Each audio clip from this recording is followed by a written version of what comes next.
রাজধানীর আগারগাঁও থেকে মতিঝিল অংশে হঠাৎ বন্ধ মেট্রো রেল চলাচল। সকাল থেকেই চরম ভোগান্তিতে যাত্রীরা।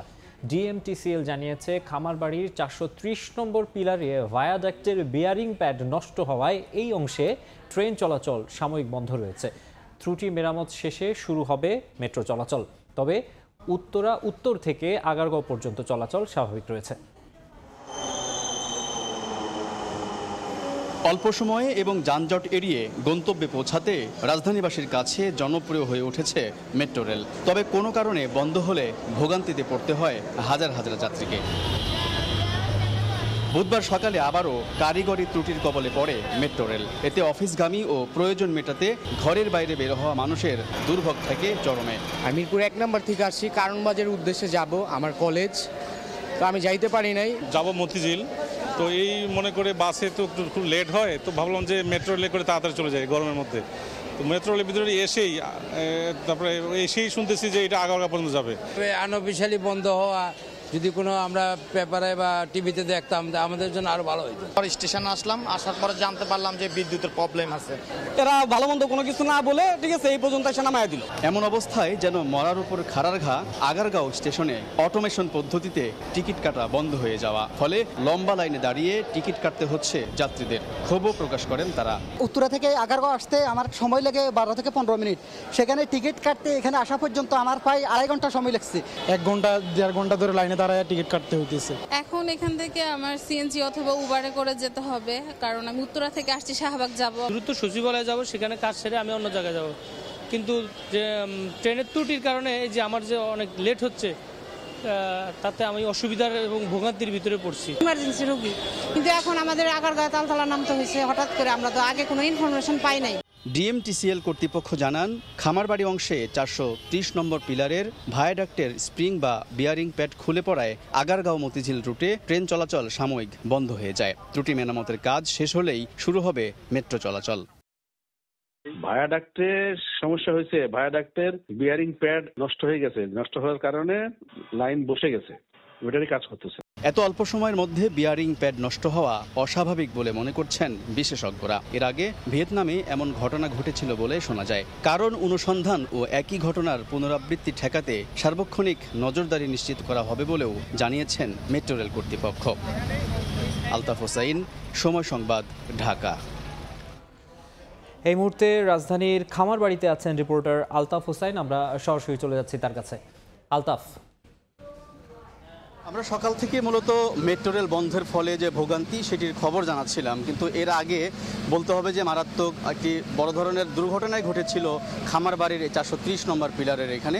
মূলত আমরা বলছি যে ভায়াডাক্ট এবং পিলারের মাঝামাঝি যে রাবার, অর্থাৎ যেটাকে বলা হচ্ছে একটি স্প্রিং বা বিয়ারিং বলা হচ্ছে, মূলত এটি বিয়ারিং বলা হচ্ছে, রাবার জাতীয় একটি বিয়ারিং, কিন্তু এটির ওজন সর্বোচ্চ বলা হচ্ছে যে আনুমানিক বলা হচ্ছে 140 বা 50 কেজির মতো ওজন হবে এই বিয়ারিংয়ের প্যাডটি। এবং এই প্যাডটি খুলে পড়ে এইখানে আমরা দেখতে পেয়েছি যে আইল্যান্ডের যে অ্যাসেসমেন্টটা আছে সেটার উপরে পড়ে গিয়ে বেঁকে গিয়েছে। অর্থাৎ বলা যায় যে এইটা পড়ে আসলে বড় ধরনের দুর্ঘটনা ঘটতে পারে। মানুষের উপরে যদি পড়তো সরাসরি, সেটা আসলে মানুষ নিহতের ঘটনা ঘটতো। তো আমরা যেটা জানতে পেরেছি, সকাল 8:30টার পরে একটি ট্রেন যখন এখানে যাচ্ছিল, ঠিক তখনই এই বিয়ারিংয়ের প্যাডটি পড়ে যায় এবং সেটি পড়ে যায় আইল্যান্ডের এই স্টিলের যে আইল্যান্ড ছিল, আইল্যান্ডের উপরে পড়ে বেঁকে যায় এবং সঙ্গে সঙ্গে সেটা ড্রপ খেয়ে পাশে একটা দাঁড়িয়ে থাকা গাড়ির উপরে পড়ে এবং গাড়িটিও একটু বেঁকে যায়। তো সাধারণ মানুষ, প্রত্যক্ষদর্শী যারা ছিল, আশপাশে যারা ছিলেন, তারা আমাদেরকে জানিয়েছিলেন যে আসলে এটার ওজন এতটাই যে এটি 3-4 জন মিলে আসলে উত্তোলন করতে পারছিল না। অর্থাৎ, এবং আমরা কথা বলেছি কর্তৃপক্ষের সাথে, তারাও বলছিলেন এটি 150 কেজির মতো প্রায় ওজন হবে এবং এটি যদি আসলে কারোর গায়ে পড়তো তাহলে নির্ঘাত একটা দুর্ঘটনা ঘটতে পারত। এবং এই বড় ধরনের দুর্ঘটনা থেকে আসলে অনেকটা বলতে গেলে যে বেঁচে গিয়েছে। এবং এই মুহূর্তে আমরা যেটা দেখছি, সকাল 10টা থেকে এই মেরামতের কাজটি চলছে।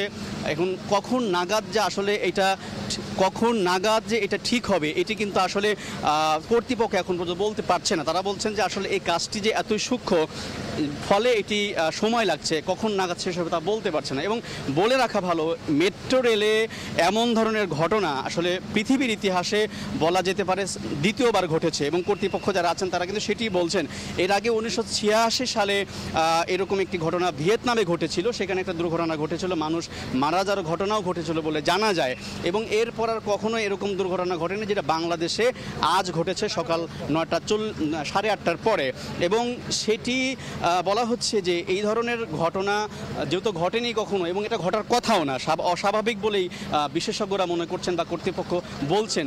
কিভাবে আসলে ঘটলো বা কিভাবে বিয়ারিং প্যাডটা খুলে পড়লো এটা নিয়ে আসলে তারা আসলে এখন পর্যন্ত বুঝতে পারছেন না, বা এটা হওয়ারও কথা না বলে তারা বলছেন। তারপরে তারা বলছেন যেহেতু এখানে কারিগরি ত্রুটি, তো কারিগরি ত্রুটিটা আসলে যে কোনোভাবেই হতে পারে, যে কোনো সময় হতে পারে, তবে এটি আসলে সূক্ষ্মভাবে দেখা হবে বা এটা দক্ষতার সাথেই পরীক্ষা নিরীক্ষা করে এটা বসানো হয়েছিল, কিন্তু কী কারণে খুলে পড়েছে সেটি আসলে অনুসন্ধান করে দেখা হবে বলে কর্তৃপক্ষ আমাদেরকে জানিয়েছেন। এই ছিল খামারবাড়ি থেকে আমার কাছে থাকা সর্বশেষ। খামারবাড়ি থেকে আলতাফ হোসেন যুক্ত হয়েছিলেন, জানাচ্ছিলেন মেট্রো রেল চলাচল বন্ধের সবশেষ খবর। রাজনৈতিক উদ্দেশ্যে নেয়া প্রকল্প বাদ দিল অন্তর্বর্তী সরকার। মেগা প্রজেক্টে বাড়তি ব্যয়ের বিষয়েও চলছে যাচাই। একনেক সভা শেষে এই কথা জানিয়েছেন পরিকল্পনা উপদেষ্টা। গ্যাসের সম্ভাবনা থাকার পরও এলএনজি আমদানিকে ভুল নীতি আখ্যা দিয়েছেন তিনি। এদিকে প্রধান উপদেষ্টার সভাপতিত্বে সরকারের প্রথম একনেক সভায় 1222 কোটি টাকা ব্যয়ে 4টি প্রকল্প অনুমোদন দেওয়া হয়েছে। 2024-25 অর্থবছর শুরুর পর 2 জুলাই একটি মাত্র একনেক সভা করেই বিদায় নিতে হয়েছে শেখ হাসিনা সরকারকে। অর্থবছরের দ্বিতীয় সভা নতুন সরকারের প্রথম একনেক সভা। প্রধান উপদেষ্টা ডক্টর ইউনূসের সভাপতিত্বে প্রধান উপদেষ্টার কার্যালয়ে সভায় যাচাই বাছাই করে 4টি প্রকল্প অনুমোদন দেওয়া হয়। প্রথম সভাতেই স্থগিত করা হয়েছে পঞ্চবার্ষিকী পরিকল্পনা। রাজনৈতিক উদ্দেশ্যে নেওয়া প্রকল্প বাদ দেওয়া হয়েছে। চলমান প্রকল্প কোন পর্যায়ে আছে সেগুলো যাচাই বাছাই করতে চান উপদেষ্টারা। সভা শেষে এনএসি সম্মেলন কক্ষে বুধবার বিকেলে বিস্তারিত তুলে ধরেন পরিকল্পনা উপদেষ্টা। জানান, বিদেশি অর্থের পরিপূর্ণ ব্যবহার করতে চায় সরকার। বড় প্রকল্পগুলোতে সময় কেন বাড়ানো হলো এবং আন্তর্জাতিক মানদণ্ডে অতিরিক্ত অর্থ ব্যয় হলো সেগুলো যাচাই করা হবে। রাজনৈতিক মদতপুষ্ট স্বার্থগোষ্ঠীর জন্য অনেক প্রকল্প হয়তো নেওয়াই হয়, অথবা ভালো প্রকল্প নিলেও সেগুলোকে অপচয় করা হয়, দুর্নীতি হয়। যাচাই বাছাই হবে আগে যেভাবে হতো মন্ত্রণালয় এবং পরিকল্পনা কমিশন মিলে, সেটাকেও আমরা আমলাতান্ত্রিকতার জটিলতাকে যত সম্ভব কমিয়ে দ্রুত এগুলো বা যাতে চূড়ান্ত প্রক্রিয়ায় একনেক বলা হয় সেখানে যাতে এটা উপস্থাপিত করা যায়। অনুমোদন পাওয়া প্রকল্পের মধ্যে 70 কোটি টাকায় গ্যাস পাইপলাইন এবং 588 কোটি টাকা ব্যয়ে গ্যাসকূপ খননের প্রকল্প রয়েছে। নিজেদের গ্যাসের সম্ভাবনা থাকতে এলএনজি আমদানিকে ভুল নীতি হিসেবে আখ্যা দেন উপদেষ্টা। অপচয় ও দুর্নীতি রোধে আমলাতান্ত্রিক জটিলতা কমাতেও সরকার কাজ করছে বলে জানান পরিকল্পনা উপদেষ্টা। সানবীর রূপল, সময় সংবাদ, ঢাকা।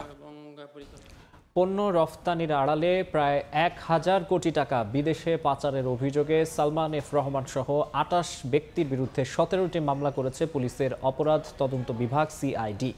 প্রেস বিজ্ঞপ্তিতে সিআইডি জানিয়েছে, বেক্সিমকো গ্রুপের 17টি প্রতিষ্ঠানের নামে 2021 থেকে 2024 সাল পর্যন্ত সংযুক্ত আরব আমিরাত সহ বিভিন্ন দেশে পোশাক রফতানি দেখিয়ে টাকা পাচার করা হয়েছে। জনতা ব্যাংকের মাধ্যমে এই অর্থ পাচার করেছে বেক্সিমকো গ্রুপ। আইন অনুযায়ী পণ্য রফতানির 4 মাসের মধ্যে রফতানি আয় ফিরিয়ে আনা বাধ্যতামূলক। তা না করে সালমান এফ রহমান সহ বেক্সিমকো গ্রুপের স্বার্থ সংশ্লিষ্ট ব্যক্তিরা ওই অর্থ বিদেশে পাচার করেছেন। অভিযোগ প্রাথমিকভাবে প্রমাণিত হয়েছে বলে জানিয়েছে সংস্থাটি। 2014, 18 ও 24 সালে জাতীয় সংসদ নির্বাচনে অবৈধ ও প্রতারণামূলক ভোটের আয়োজন করায় তৎকালীন প্রধান নির্বাচন কমিশনার, সচিব ও সাবেক প্রধানমন্ত্রী শেখ হাসিনা সহ 18 জনের বিরুদ্ধে চট্টগ্রামে রাষ্ট্রদ্রোহ মামলা হয়েছে। দুপুরে জেলার মেট্রোপলিটন ম্যাজিস্ট্রেট 6 কাজী শরীফুল ইসলাম আদালতে মামলা করেন সাবেক বিএনপি নেতা ও মুক্তিযোদ্ধা একরামুল কবির। আদালত মামলা গ্রহণ করে পুলিশকে তদন্তের নির্দেশ দেন। সাবেক 3 সিইসি হলেন কাজী রাকিব উদ্দিন আহমেদ, কে এম নুরুল হুদা ও কাজী হাবিবুল আউয়াল। একই মামলায় আসামি করা হয়েছে শেখ হাসিনা, ওবায়দুল কাদের সহ 3 মেয়াদের সংসদ সদস্যদেরও। বাদীপক্ষের আইনজীবীর অভিযোগ, গত 3 নির্বাচনে বিরোধী দল সহ অনেক জনপ্রিয় নেতার অংশগ্রহণ ছিল না। সাধারণ মানুষ ভোটাধিকারও ঠিকমতো প্রয়োগ করতে পারেনি। কমিশনের ব্যর্থতার কারণে প্রশাসন ও আইন শৃঙ্খলা বাহিনীও নির্বাচনী মাঠে একপেশে আচরণ করেছে। বিপুল টাকা ব্যয়ে 3টি নির্বাচনেই সংবিধানের খেলাপ হওয়ায় রাষ্ট্রদ্রোহ ও প্রতারণার মামলা করা হয়। একটা ফ্রড অ্যাক্টের প্রতারণামূলক নির্বাচন ফেস করেছি আমি বা আমাদের দেশবাসী নির্বাচনে অংশগ্রহণ করতে পারে নাই। একজন নাগরিক, সিনিয়র নাগরিক হিসাবে আমি মনে করেছি এটি সংবিধান যারা রক্ষণ করার কথা তারা সংবিধান ভঙ্গ করেছে, ভঙ্গ করে রাষ্ট্রদ্রোহী মামলা অপরাধ করেছে। রাষ্ট্রদ্রোহিতা, প্রতারণা, মিথ্যা পরিচয়ের অভিযোগে আমরা মামলাটা আনয়ন করেছি।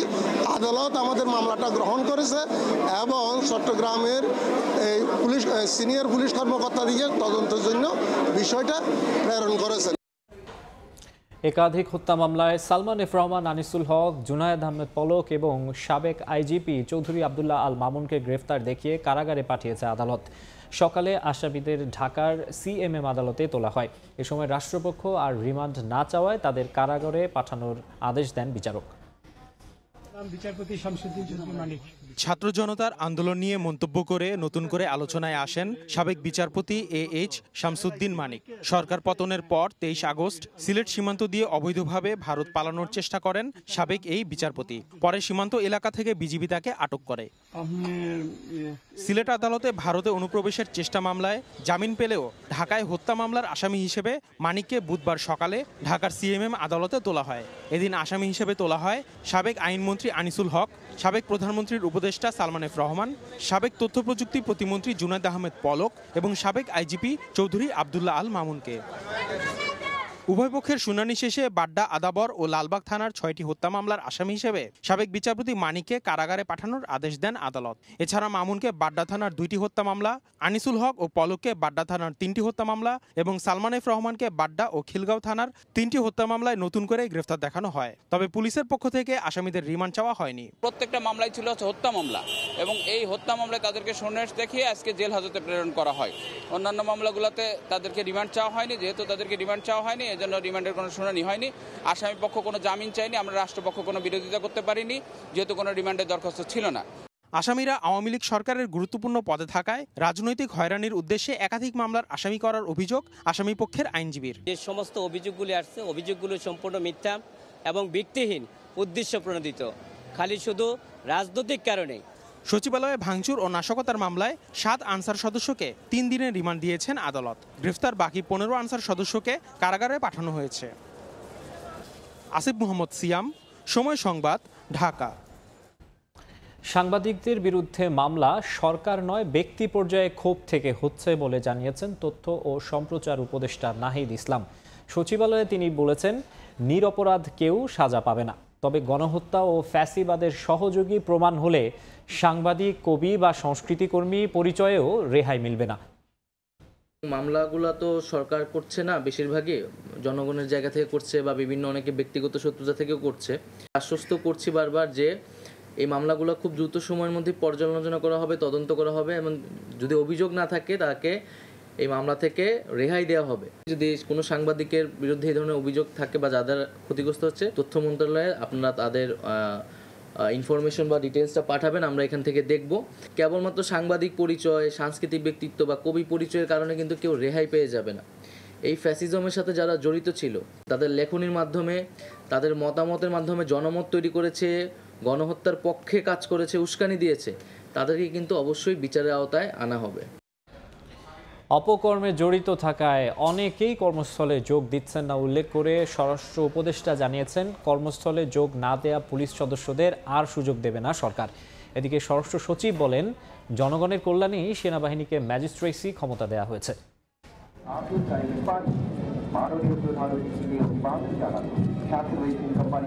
গাজীপুরের আনসার একাডেমিতে আনসার ও গ্রাম প্রতিরক্ষা বাহিনীর 40তম বিসিএস আনসার ক্যাডার কর্মকর্তা ও 25তম ব্যাচ রিক্রুট সিপাহীদের প্রশিক্ষণ সমাপনী কুচকাওয়াজ। বাহিনীর মহাপরিচালককে সঙ্গে নিয়ে প্যারেড গ্রাউন্ডে কুচকাওয়াজ উপভোগ করেন অন্তর্বর্তী সরকারের স্বরাষ্ট্র উপদেষ্টা লেফটেন্যান্ট জেনারেল অবসরপ্রাপ্ত মোহাম্মদ জাহাঙ্গীর আলম চৌধুরী।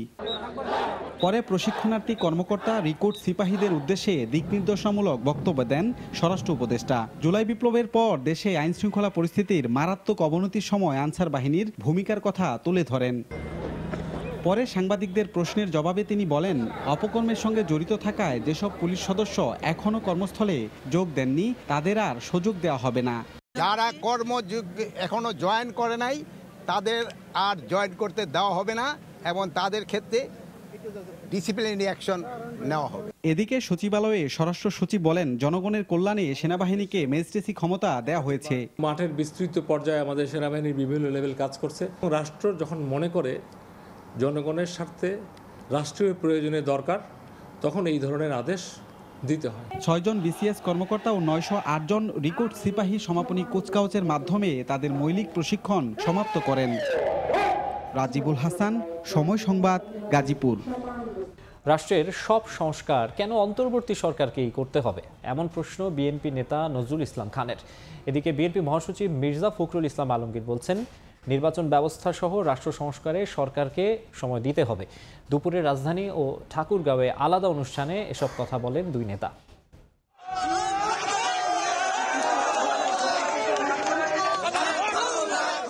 খণ্ড খণ্ড মিছিল নিয়ে দলীয় সমাবেশে জড়ো হন বিএনপি ও সহযোগী সংগঠনের তৃণমূল পর্যায়ের নেতাকর্মীরা। বুধবার নিজ জেলা ঠাকুরগাঁওয়ে এসব কর্মসূচিতে যোগ দিয়ে ব্যস্ত সময় পার করেন বিএনপি মহাসচিব মির্জা ফখরুল ইসলাম আলমগীর। সকালে হরিপুরে জনসভায় অংশ নিয়ে বিএনপি মহাসচিব বলেন, নির্বাচন ব্যবস্থা সহ রাষ্ট্র সংস্কারে সময় দিতে হবে অন্তর্বর্তী সরকারকে, আর আওয়ামী লীগের মতো কিছু করলে কেউ টিকতে পারবে না। এ সময় প্রতিবেশী ভারতেরও কঠোর সমালোচনা করেন বিএনপি মহাসচিব। বলেন, সীমান্তে হত্যা ও নির্যাতন চালালে তীব্র প্রতিবাদ করা হবে। সবাই যেন ভোট দিতে পারে, যার ভোট সে দিবে, যাকে খুশি তাকে দিবে, তাই না? এবং সেই ভোটের মধ্যে দিয়ে আমরা আমাদের প্রতিনিধি নির্বাচন করব। এই সময়টুকু আমাদের এই যারা বর্তমান সরকারে আছে তাদেরকে দিতে হবে। এরা কাজ শুরু করেছে, এরা সবাই নিরপেক্ষ মানুষ, কোনো দল টল করে না, কিন্তু দেশটাকে ভালোবাসে, তারা দেশের জন্য কিছু কাজ করতে চায়। আমাদের দায়িত্ব হবে তাদেরকে সহযোগিতা করা। পাশেই আমাদের ভারত আছে না, আমাদের লোকজনকে গুলি করে মেরে দেয় সীমান্তে। প্রতিবেশী হিসাবে থাকতে চাই, কিন্তু আমাদের উপরে যদি কোনো অন্যায় অত্যাচার হয় তার প্রতিবাদ আমরা জানাবো। এদিকে জুলাই আন্দোলনে নিহতদের স্মরণে জাতীয় প্রেস ক্লাবে বাংলাদেশের বিপ্লবী ওয়ার্কার্স পার্টির আলোচনা সভায় যোগ দেন বিএনপির স্থায়ী কমিটির সদস্য নজরুল ইসলাম খান। রাষ্ট্রের সব সংস্কার অন্তর্বর্তী সরকারকেই কেন করতে হবে, এমন প্রশ্ন রাখেন তিনি। নির্বাচনী আইনে সংস্কার দরকার, নির্বাচন ব্যবস্থায় হয়তো সংস্কার দরকার, কিন্তু আমাদের ভাবতে হবে শুধু এই সব সংস্কারই কি একটা অন্তর্বর্তীকালীন সরকার করে দেবে? গণতান্ত্রিকভাবে নির্বাচিত জনগণের সরকারকেও অনেক কাজ করতে হবে, কিন্তু কি কাজ তারা করবেন এই প্রতিশ্রুতি তাদেরকে আগেই বলতে হবে, যাতে করে তার আলোকে জনগণ সিদ্ধান্ত নিতে পারে যে কাকে সেই পরিবর্তনের দায়িত্ব দেবেন। দীর্ঘ লড়াইয়ের পর ছাত্র জনতার আন্দোলনে বিজয় এসেছে মন্তব্য করে বিএনপির এই নেতা বলেন, জনগণের ইচ্ছা অনুযায়ী সরকার পরিচালিত হওয়া উচিত। ফারুক ভূঁইয়া, রবিন, সময় সংবাদ, ঢাকা। আন্দোলনে শহীদ পরিবারের প্রতি দায়বদ্ধতা থেকেই জেলা সফর বলে জানালেন বৈষম্য বিরোধী ছাত্র আন্দোলনের সমন্বয়ক সার্জিস আলম। দুপুরে শরীয়তপুরে শহীদদের পরিবারের সঙ্গে মতবিনিময় শেষে কথা বলেন তিনি। আর্থিক সহায়তার পাশাপাশি নিহত পরিবার থেকে অন্তত একজনের জন্য কর্মসংস্থান তৈরি করতে সরকার এবং স্থানীয় প্রশাসনকে অনুরোধ করেন সার্জিস। এর আগে সকালে জেলা ও উপজেলা পর্যায়ে সমন্বয়কদের সঙ্গে বৈঠকও করেন কেন্দ্রীয় সমন্বয়করা।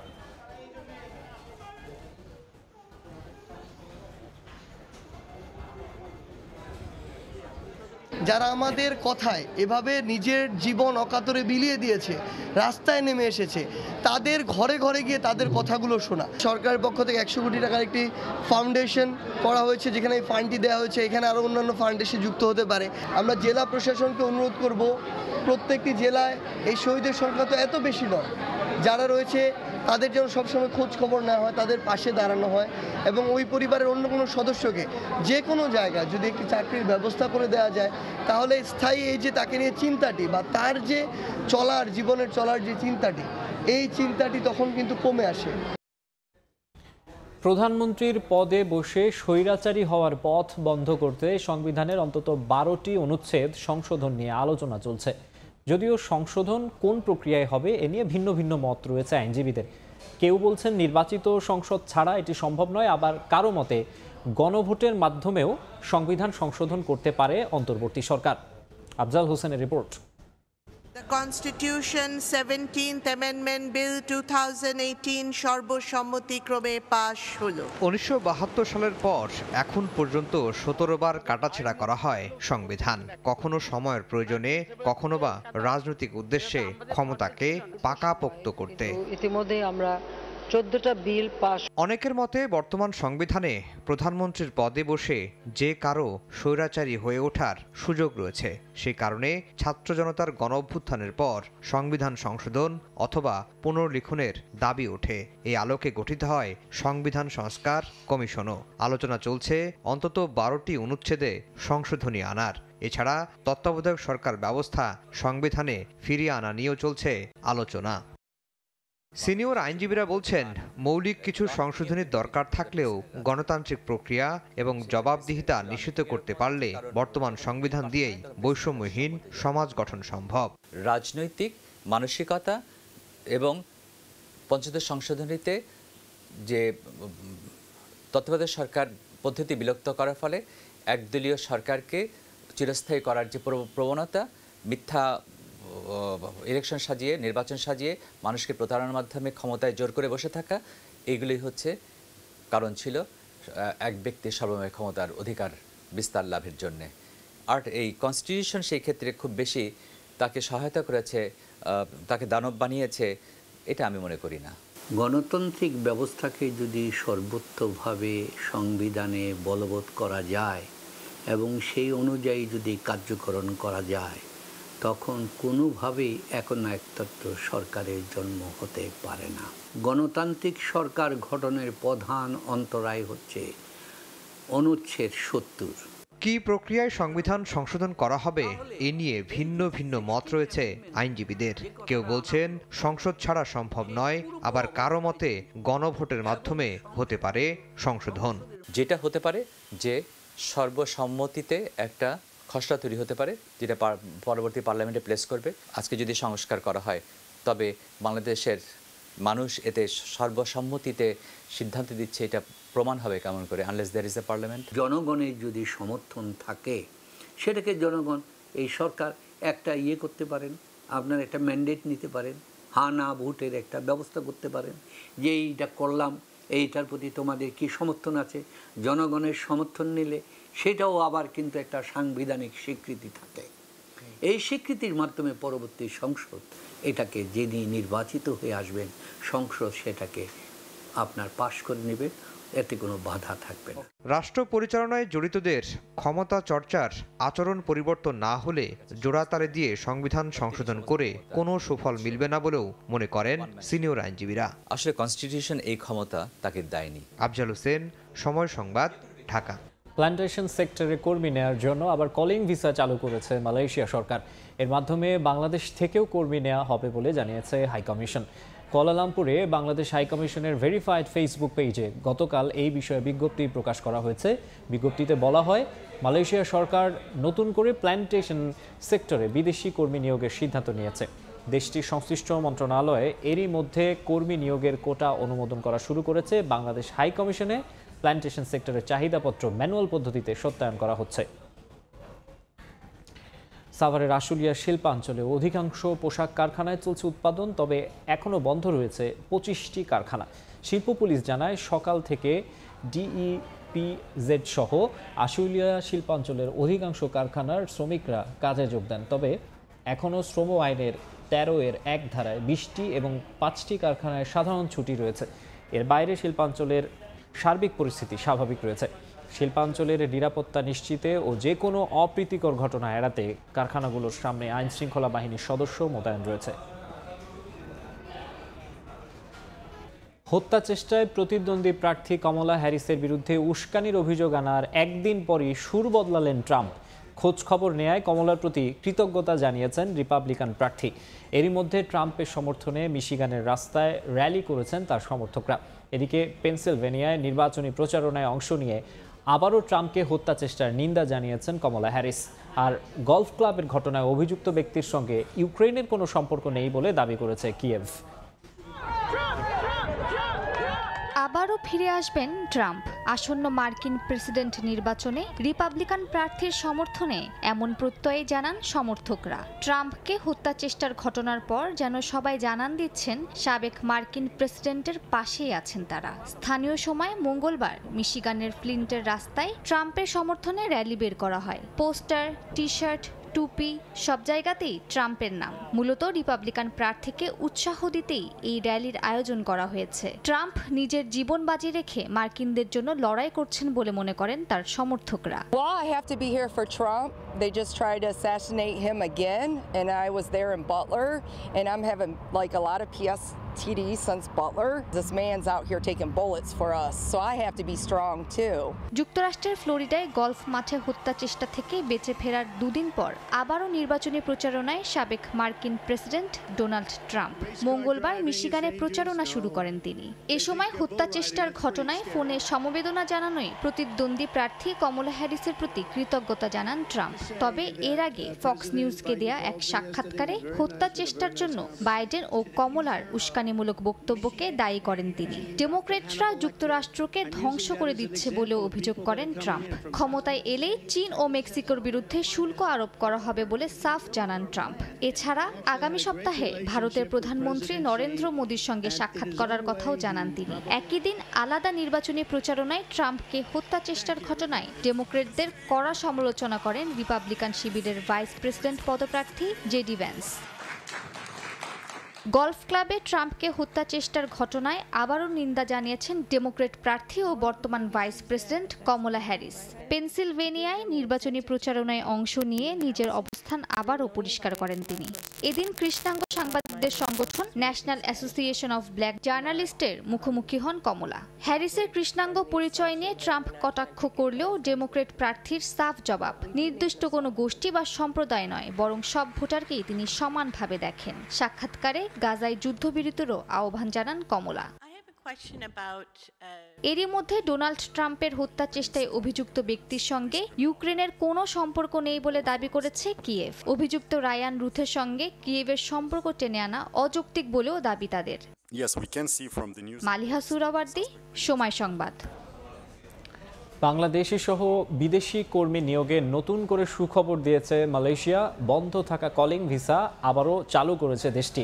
এতে খুশি প্রবাসীরা। মালয়েশিয়া থেকে মোহাম্মদ আব্দুল কাদেরের রিপোর্টে বিস্তারিত। প্লান্টেশন খাতে বিদেশি কর্মী নেবে মালয়েশিয়া। ম্যানুয়াল পদ্ধতিতে চাহিদাপত্র সত্যায়ন করার ঘোষণার মধ্য দিয়ে বন্ধ থাকা কলিং ভিসা পুনরায় চালু করল দেশটি। মঙ্গলবার এক বিজ্ঞপ্তিতে এমন তথ্য জানিয়েছে মালয়েশিয়ার বাংলাদেশ হাইকমিশন। বিজ্ঞপ্তিতে বলা হয়, মালয়েশিয়া সরকার নতুন করে প্লান্টেশন সেক্টরে বিদেশি কর্মী নিয়োগের সিদ্ধান্ত নিয়েছে। দেশটির সংশ্লিষ্ট মন্ত্রণালয় কর্মী নিয়োগের কোটা অনুমোদন করা শুরু করেছে। বিজ্ঞপ্তিতে কর্মী নিয়োগের চাহিদাপত্র সত্যায়নের জন্য অন্তত 15টি তথ্য জমা দিতে অনুরোধ জানানো হয়। এর মধ্যে কোম্পানির অনুমোদনপত্র, সত্যায়ন ফির মূল ব্যাংক স্লিপ থাকতে হবে। সরকারের এমন সিদ্ধান্তে খুশি দেশটিতে থাকা প্রবাসী বাংলাদেশিরা। তবে দালালদের মাধ্যমে না এসে ভালো কোম্পানি দেখে সরকারি নিয়ম অনুযায়ী মালয়েশিয়ায় প্রবেশের জন্য সতর্ক করেছেন তারা। বাংলাদেশি ভাইরা যারা মালয়েশিয়ায় পাম বাগানে অর্থাৎ প্লান্টেশনে যারা আসতে চান, তারা এজেন্ট ভিসায় আসবেন না। মালয়েশিয়া প্লান্টেশন খাতে কাজ অনেক আছে, কিন্তু কোম্পানি দেখে আসতে হবে। আপনারা যারা কাজে আসতে ইচ্ছুক, চোর অথবা দালালের খপ্পরে পড়বেন না। হাইকমিশনের কাছে আমাদের অনুরোধ যেন ভুয়া কোম্পানিকে অ্যাপ্রুভাল না দেয়। গত বছরের শেষের দিকেই বাংলাদেশ থেকে কর্মী নিয়োগ বন্ধ করেছিল মালয়েশিয়া। মোহাম্মদ আব্দুল কাদের, সময় সংবাদ, কুয়ালালামপুর, মালয়েশিয়া। প্রবাসীদের সতর্ক করল কুয়েত সরকার। 31 ডিসেম্বরের মধ্যে বায়োমেট্রিক সম্পন্ন না করলে দেশটিতে থাকা প্রবাসীদের ব্যাংক হিসাব সহ বন্ধ হতে পারে সকল কার্যক্রম। মঈন সুমনের রিপোর্টে বিস্তারিত। সকল প্রকার অপরাধ দমনে যে কোনো ব্যক্তির পরিচয় যাচাই করতে বায়োমেট্রিক প্রকল্পের পরিকল্পনা করে কুয়েত। সেটি চালু করা হয় গত বছরের মে মাসে। দেশটির সকল নাগরিক ও প্রবাসীদের জন্য বাধ্যতামূলক করা হয়। শুধু সাধারণ নাগরিক নন, এরই মধ্যে কুয়েতের মহামান্য আমির, ক্রাউন প্রিন্স, প্রধানমন্ত্রীও নিবন্ধন করেছেন। স্থানীয় জনগণের জন্য চলতি বছরের সেপ্টেম্বর মাসের 30 তারিখ এবং প্রবাসীদের জন্য 31 ডিসেম্বর পর্যন্ত বায়োমেট্রিক সম্পন্ন করার সময় নির্ধারণ করেছে দেশটি। সর্বশেষ তথ্য মতে এখনও প্রায় 8 লাখ প্রবাসী বায়োমেট্রিক সম্পন্ন করেননি বলে প্রতিবেদন প্রকাশ করেছে স্থানীয় বিভিন্ন গণমাধ্যম। তাই প্রবাসীদের জন্য সতর্কতা জারি করেছে কুয়েত সরকার। শুধু তাই নয়, এই নির্দেশ অমান্যকারীদের বিরুদ্ধে আইনানুগ ব্যবস্থাও নেওয়া হবে। এমন খবরে প্রবাসী বাংলাদেশিরাও নিবন্ধন করছেন। আমরা অনতিবিলম্বে ইনশাআল্লাহ আমি এবং আমার পরিবারের সকলকে নিয়ে অনতিবিলম্বে অনলাইনের সাহায্য নিয়ে আমরা অনতিবিলম্বে বায়োমেট্রিক কাজটা সম্পন্ন করব। আমরা অতি তাড়াতাড়ি এই বায়োমেট্রিক নির্দিষ্ট সময়ে ইনশাআল্লাহ বায়োমেট্রিক শেষ করব। কুয়েতের 6টি বিভাগে সকাল 8টা থেকে রাত 10টা পর্যন্ত বায়োমেট্রিক কেন্দ্রগুলোতে নিবন্ধনের কাজ চলছে। নির্ধারিত সময়ের মধ্যে যারা ব্যর্থ হবেন তাদের ব্যাংকে হিসাব বন্ধের পাশাপাশি সরকারি বেসরকারি সকল প্রতিষ্ঠানের সেবা থেকে বঞ্চিত করা হবে। মঈন সুমন, সময় সংবাদ, কুয়েত। ভারত কঠিন প্রতিপক্ষ হলেও বড় স্বপ্ন দেখছেন বিসিবি পরিচালক নাজমুল আবেদিন ফাহিম। এম.এ. চিদম্বরম স্টেডিয়ামের উইকেটে ঘাস থাকায় ব্যাটসম্যানদের সঙ্গে কিছুটা সুবিধা পাবে স্পিনাররাও। এছাড়া চেন্নাইয়ে মাত্রা অতিরিক্ত গরম হলেও তার সঙ্গে ক্রিকেটাররা মানিয়ে নিয়েছেন বলেও জানিয়েছেন তিনি। আরও জানাচ্ছেন মাহবুব রিমন। চেন্নাইয়ের চিদম্বরম থেকে সবাইকে স্বাগত। সঙ্গে আছেন বিসিবি পরিচালক নাজমুল আবেদিন ফাহিম। ভারত বাংলাদেশ প্রথম টেস্ট নিয়ে কথা বলবো তার সঙ্গে। স্যার, আপনাকে স্বাগত, ধন্যবাদ সময় দেওয়ার জন্য। অনেক সময় দেখলাম উইকেট দেখেছেন, উইকেটটা কেমন দেখলেন? না, উইকেটে ঘাস আছে, হার্ড মনে হলো। আমি তো ধরে দেখিনি, বাট কোচটা ধরে দেখেছে, মনে হচ্ছে হার্ড। যথেষ্ট ভালো প্রিপারেশন নেওয়া হয়েছে উইকেটে। বল গড়ালে বোঝা যাবে এক্স্যাক্টলি কেমন। তবে মনে হচ্ছে যেহেতু অনেক কড়া রোদ আছে, আজকে ওয়াটারিং বোধহয় করা হবে। এই উইকেট হয়তো ব্যাটিংয়ের জন্য ভালো হতে পারে, হয়তো আস্তে আস্তে একটু ড্রাই হয়ে যেতে পারে, স্পিনার সহায়তা পেতে পারি। তো আমার মনে হয় আগে থেকে প্রেডিক্ট করা ডিফিকাল্ট, বাট খুব একটা খারাপ হবে না। প্রচন্ড গরম, আমাদের ওয়েদারের সঙ্গে খুব একটা সিমিলার না। গরমটা স্যার কতটুকু ফুরাতে পারে আমাদের মোটামুটি প্রিপারেশন আছে, গরমের উপর প্রিপারেশন আছে। আমার মনে গরমে খুব একটা অসুবিধা হবে না, সবাই মেন্টালি ভালো অবস্থায় আছে, ভালোই হবে। স্যার, ভারতের সঙ্গে এর আগে সবশেষ যে দুটো টেস্ট খেলেছে, শেষ ম্যাচটা ঘরের মাঠে আমরা প্রায় জিততে গিয়েছিলাম। বদলে যাওয়া বাংলাদেশ নিশ্চয়ই ইতিবাচক ফলের আশা করে। খুব আশা করছি। ভারত চ্যালেঞ্জিং একটা দল, বাট আমাদের মনোবল যথেষ্ট ভালো জায়গায় আছে। নাজমুল আবেদিন ফাহিম যেটা বললেন, সামনে অনেক প্রতিবন্ধকতা রয়েছে, তবে সেই প্রতিবন্ধকতাগুলোকে জয় করতে হবে বাংলাদেশ দলকে। আর তা যদি তারা করতে পারে তবে ইতিবাচক ফলই আসবেই চিদম্বরমে। মাহবুব বিমন, সময় সংবাদ, চিদম্বরম স্টেডিয়াম, চেন্নাই, ভারত। এদিকে টাইগারদের সাম্প্রতিক পারফরমেন্সের কারণে সতর্ক ভারতীয় শিবির। পাকিস্তানকে ঘরের মাঠে হারানোর অভিজ্ঞতা এবং স্কোয়াডে সাকিব মুশফিকের মতো সিনিয়ররা থাকায় অতিথিদের হালকাভাবে নিতে পারছে না ভারত কোচ গৌতম গম্ভীর। বিশেষ করে বাংলাদেশের বোলিং ইউনিট নিয়ে বেশ সতর্ক স্বাগতিকরা। আমাদের জন্য বাংলাদেশ সবসময় শক্ত প্রতিপক্ষ। যে কোনো টেস্ট খেলুড়ে দলকে আপনি ছোট করে দেখতে পারবেন না। আর বিশেষ করে সাম্প্রতিক ফর্ম, তারা পাকিস্তানকে হারিয়েছে, যার জন্য তাদেরকে শুভেচ্ছা জানাই। বাংলাদেশ দলে অনেক অভিজ্ঞ ক্রিকেটার রয়েছেন, বিশেষ করে সাকিব মুশফিক। এছাড়া তাদের বোলিং আক্রমণও দুর্দান্ত। এবারে ফুটবল, ইউএফএ চ্যাম্পিয়ন্স লিগের খবর। হাই ভোল্টেজ এক ম্যাচের অপেক্ষায় এতিহাদ স্টেডিয়াম। মৌসুমে নিজেদের প্রথম ম্যাচে ইন্টার মিলানের মুখোমুখি হবে ম্যানচেস্টার সিটি। ম্যাচ শুরু হবে বাংলাদেশ সময় রাত 1টায়। একই সময়ে পার্ক দে প্রিন্সেসে জিরোনার বিপক্ষে লড়বে ফরাসি চ্যাম্পিয়ন পিএসজি। গেল মৌসুমে ইপিএলের শিরোপা জিতল ম্যানচেস্টার সিটির আক্ষেপ থেকে গেছে চ্যাম্পিয়ন্স লিগে। কোয়ার্টার ফাইনালে রিয়াল মাদ্রিদের কাছে টাই ব্রেকারে হেরে বিদায় নিতে হয়েছিল তাদের। তবে চলতি মৌসুমেও ইউরোপের শ্রেষ্ঠত্বের মঞ্চে হট ফেভারিট ইংলিশ ক্লাবটা। চ্যাম্পিয়ন্স লিগে মৌসুমে নিজেদের প্রথম ম্যাচে ইতিহাদ স্টেডিয়ামে ইন্টার মিলানের মুখোমুখি হবে ম্যানচেস্টার সিটি। ম্যাচে পরিসংখ্যান অনুযায়ী এগিয়ে সিটিজেনরা। এছাড়া প্রিমিয়ার লিগের চলতি মৌসুমও এখন পর্যন্ত টেবিলের শীর্ষে সিটিজেনরা, 4 ম্যাচে হারেনি একটিতেও। দলের ফুটবলারও আছেন দারুণ ছন্দে, আর আর্লিং হল্যান্ড তো এরই মধ্যে নামের পাশে উঠিয়ে ফেলেছেন 9 গোল। তার এমন স্কোর করা অবাক করেছে পেপ গার্দিওলাকে।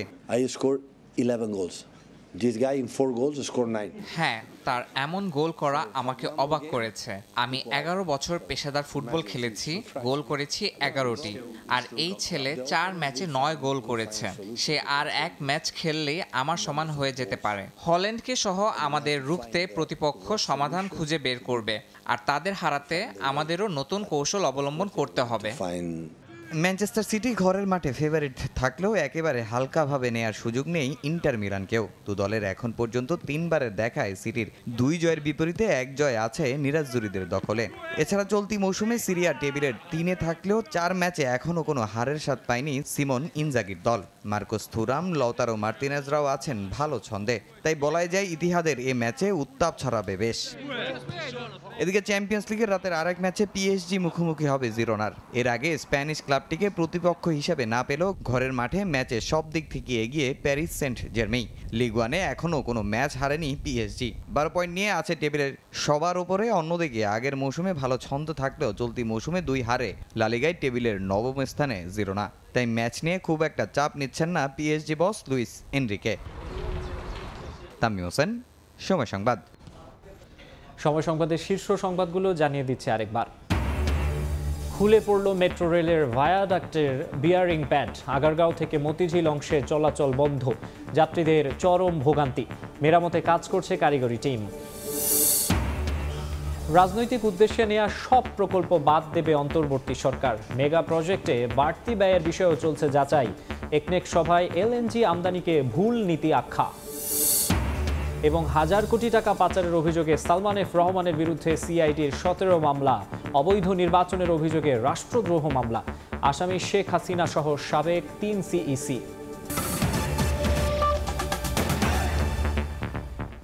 এই ছিল সময় সংবাদে, সঙ্গেই থাকুন সময়।